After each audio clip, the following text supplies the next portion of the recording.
So mindfulness can be incorporated into all facets of our lives, but one of the most beneficial is to practice mindful eating. Mindful eating is about paying attention to your body and your food and being beautifully present in the moment so that you can savor every bite rather than eating on autopilot. Wow, that's so profound. I love that. I love how you speak about the connection between food and your body. Because I think that being self-aware and present, as you spoke about in the first, at the top of the show with Tammy, I think that's so important. Yes. To take that through your entire day. For sure. And Tammy, please come on in so we can ask you some questions around mindful eating. So, I'd love to ask you, is it true that when we are stressed out, and Jay, you can answer this as well, one of the first things that fly is what we eat? Because a lot of us are emotional eaters.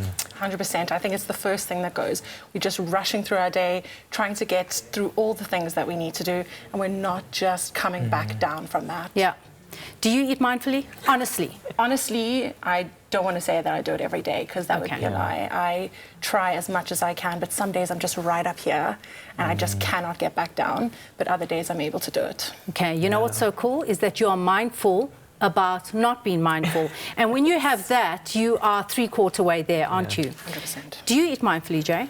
No, Z, again with me as well. I'd like to say that I try to, but you know, in a busy schedule, my automatic approach is convenience, and if it's not convenience, it's comfort. Yes. And you know, with those two options, you do sort of, you know, tread quite tightly on a tightrope because it often leads to you consuming things that aren't very healthy for you. So I love that you use the word convenience. So part of convenience is about purchasing products that you are going to conveniently reach out to when you are feeling stressed out. So for example, I love that Clover has these very cute 6-pack double cream plain yogurts. You can, you know, when you're feeling like you want to reach for something unhealthy, you can snap off one of those and you're eating something that is thick, delicious, filling, creamy, and high in protein.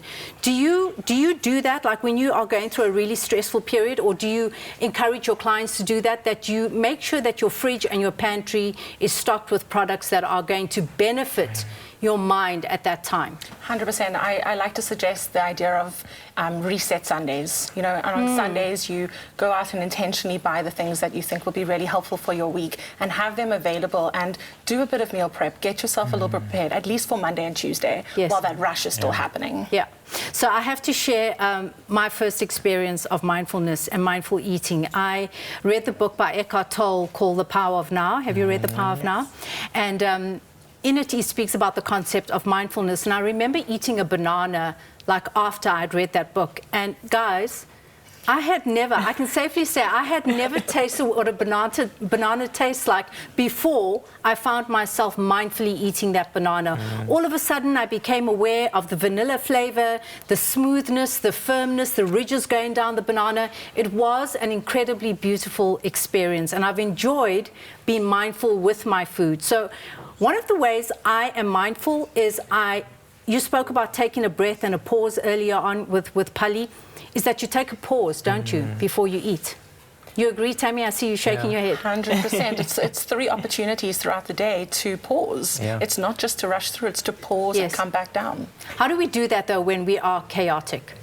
I think we've got to start small. I think we've got to notice when we are, micro moments. We have to notice when it's happening. And we have to maybe have this discussion with the people around us and say, when you notice that I am sort of right up here and I'm not seeming to function the way I need to, please make a note of it and remind me and show me and give me that moment. Okay, so I've got a little experiment for you. We are now going to eat this delicious yogurt concoction. Did you make this, Jay? It looks absolutely divine. I mean, you know, with Clover, it was very easy. Absolutely. And we are going to taste this mindfully. I'm going to ask you each, what was it like to eat this, and what is your mindful experience like?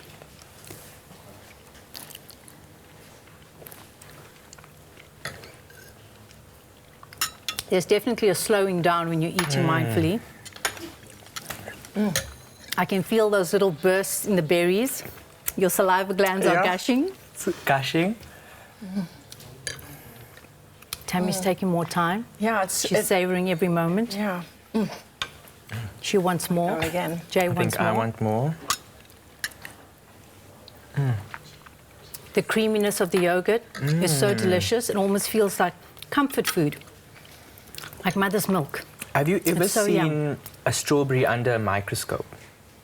You see those little tiny hairs on the strawberry, and I almost feel like I can feel that in my mouth right now. And it's actually crazy. I just feel so happy. That is amazing. Well, there you go. Mindful eating isn't just about enjoying your food. It's also about taking control of your relationship with food, the way Jay just did right now. So if you're looking to add more wholesome meals to your 2024 menu, then stay with us, because in just a little while, Jay will be showing us how to make a delicious quinoa salad with a creamy coriander and lime dressing. My saliva glands are gushing. We'll see you in a bit. Double cream plain yogurt from Clover. Just plain amazing.